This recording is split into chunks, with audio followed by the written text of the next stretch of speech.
Hello and welcome to this month's newscast. I'm Tara Taffera, publisher of DWM. And I'm Holly Biller, Vice President of Media Services. With summer around the corner, many window companies and homeowners alike are already looking toward hurricane season and impact products. Colorado State University released its highly anticipated hurricane forecast last month, in which it predicts below average activity this year. Information obtained through March indicates that the 2014 Atlantic hurricane season will likely have less activity than the median 1981 to 2010 season. CSU estimates that 2014 will have only 3 hurricanes, 9 named storms, 35 named storm days, 12 hurricane days, 1 major hurricane, and 2 major hurricane days. While this looks to be a light year, coastal residents are reminded that it only takes 1 hurricane making landfall to make it an active season for them, and they need to be prepared. Predictions for Atlantic hurricane activity might be mild this year, but it's quite the opposite when it comes to hurricane glazing products. According to the Fredonia Group, consumption of hurricane glass is projected to increase 14% annually to $321 million in 2017, equivalent to 21 million square feet. The group says demand will be driven primarily by a major turnaround in the residential construction market. Consumption in non-residential applications will accelerate as well, although accounting for a smaller portion of total sales.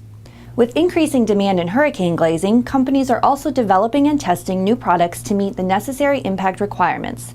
Many window companies demonstrate this impact testing for homeowners and use YouTube as a vehicle. ViWinco is one company that has published impact videos there, and President David Barnes personally explains the process for inquisitive homeowners. On the test wall, we have a hurricane window. You can see by the laser beam, this is where we plan to hit an 8-foot 2x4, moving at 50 feet per second, which is the equivalent of about 34 miles an hour. So what we're going to do is break the outside tempered piece, but we're not going to be able to penetrate the building envelope through the laminated glass that's on the inside of this insulated glass unit. If you take a look at the product, you can see the outside piece broke tempered, but the laminated still intact, and you can see it's not going anywhere. Nothing's going into that window at this point. The Institute for Business and Home Safety also shows the difference the right building materials can make during a storm. The IBHS highlights the contrast between products used in its Fortified Homes program and those built to conventional standards.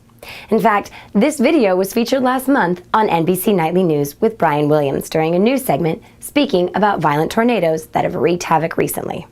Finally today, you may or may not know that this week is Hurricane Preparedness Week. Obviously, homeowners need to be prepared given the number of fatalities that can occur during a storm. Businesses also need to be ready should disaster strike. Does your company have an emergency preparedness plan in place? If not, this week may be just the time to take a hard look at these procedures or lack of them. That's all for today's newscast. Thanks for watching.